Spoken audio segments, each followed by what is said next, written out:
So the question for this video is, what is the constitution of a Singapore company and what is its purpose and where can you get one?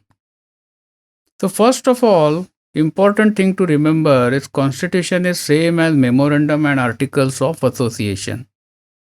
If you have not heard the term constitution, you must have definitely heard the other term. Till 2015, Accounting and Corporate Regulation Authority of Singapore was using memorandum and articles of association only. In 2015, it was changed to constitution. So basically, it is the same document, just a different term given. So now, first of all, let's understand the concept behind this document, whatever we may call constitution or memorandum. So what is the purpose of this document? So you might have heard that company is a legal person incorporated under the law. So this is an artificial person which can hold properties, sign, execute business contracts, take contracts in its name and so on. Now the problem is that this legal person does not have its own brain or mind. So it cannot think on its own and cannot take its decisions on its own. So to do that, there are two separate parties which are equally powerful, and those are shareholders and directors. So shareholders are the people who are actually the owner of the company in proportion to the shareholding they have taken. And directors typically are the managers of the company who run the company and get the business results. Now it is possible that there are many shareholders and there are also many directors. And they collectively have to decide the course of the operations of the company. Now since there are many people, it is quite possible that a confusion can arise as to who wants what and what is the optimum course for the company to proceed ahead. Now, we should not end up into a situation where there is too much confusion and company cannot function properly. So we need a kind of SOP, standard operating procedure, as to how the decisions in the company will be taken and what company will be doing and all related aspects. And that SOP, standard operating procedure, is what constitution or memorandum or articles of association of the company is providing. So what does constitution contains or what does constitution states? So the constitution is prepared at the time of incorporation of the company and it is signed by the shareholders of the company. So shareholders are basically stating here that a company by name and the name of the company, whatever it is, was formed at an address and an address is given. They also agree to a specific amount of share capital to be provided for the company. And it also lists who are the people who will be subscribing to these shares. So this is normally the first page of the constitution, and in the subsequent pages there are a lot of rules and regulations as to how the company will operate. So what I'm going to do is I'm going to shift to a sample constitution given by ACRA and we will go through some sections of it. So this is a sample constitution which is provided by ACRA, and as I said, it has on the first page we have name, registered office, liability, share capital and subscriber clause. And then it is usually signed on the first page by the shareholders. And from second page onwards, it starts with various provisions. For example, here we have a section of share capital and variation of the rights. So it will specify how the share capital will be dealt. I will show a couple of examples which will make sense to most of the people rather than going through something quite legal.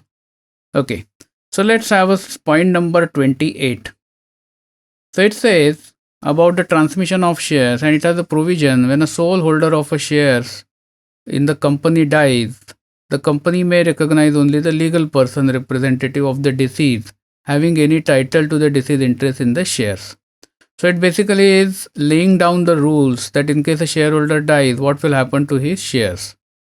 Then this section, starting from point number 44, is referring to the alteration of capital. So in case company wants to issue additional shares and bring in more shareholders, what it should do. So point number 44 is saying that it can be done from time to time by passing a simple ordinary resolution. Now, this section, Director's Appointment, starting from point 67, will summarize various rules and regulations how the directors are to be appointed and what are the procedures thereto. So, as you can see, there are many clauses in the constitution, and basically they provide the guidelines about the operating of the company. So, coming back to the presentation, one question somebody might ask is what about the object clause? Because there is no objective mentioned of forming the company. So, what happens is in Singapore companies, the constitution does not specify an object clause. Basically, that means you can do any business that is possible, and the only thing that you have to do is you have to update the activities of your company to ACRA, and this does not require changing the constitution. So this approach is beneficial because you don't have too much legal cost to take, because updating a constitution can be a bit costly than just updating the activities. And the second practical problem is that if you update a specific object clause in the constitution, and subsequently even if there is a slight change in the nature of business, then you will be at a dilemma whether to really change the object clause or just to continue like that. So to maintain that clarity, Singapore has made a decision, the ACRA has made a decision not to have the object clause in the model constitution. Of course, if you customize your own constitution, then you can put whatever objective the company is being formed for specifically in it. So the next question is, do you need to create the constitution for your company? Because it's a 23 to 25 pages document at minimum. So the good news is that general practice is to use ACRA supplied constitution. We don't have to create our own. 99% of the companies in Singapore at the time of incorporation will use this ACRA supplied constitution.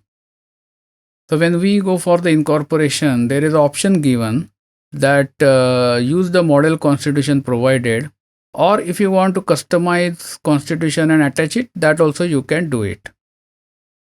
So the constitution, is it final or can it be changed later on? So as I mentioned, it is not a final document. If subsequently if there are changes which are required to be carried out constitution, then that can be done, and that information can be lodged, that is handled under Companies Act section 29(4) about change in the constitution. Now what we have generally seen, those companies who get an investor or a VC funding, typically they will be required to change their constitution to introduce the clauses relating to the preferential treatment of shares issued to the preference shareholders. So in summary, constitution is an important document in the company incorporation process. It's kind of a guiding Bible for the company operations. But the good thing is that ACRA provides a sample constitution which is already legally vetted. So most of the small companies can easily use it. Thank you for watching this video. This video was brought to you by Epica Consulting Singapore. Subscribe to our channel today to get notified when new videos are posted.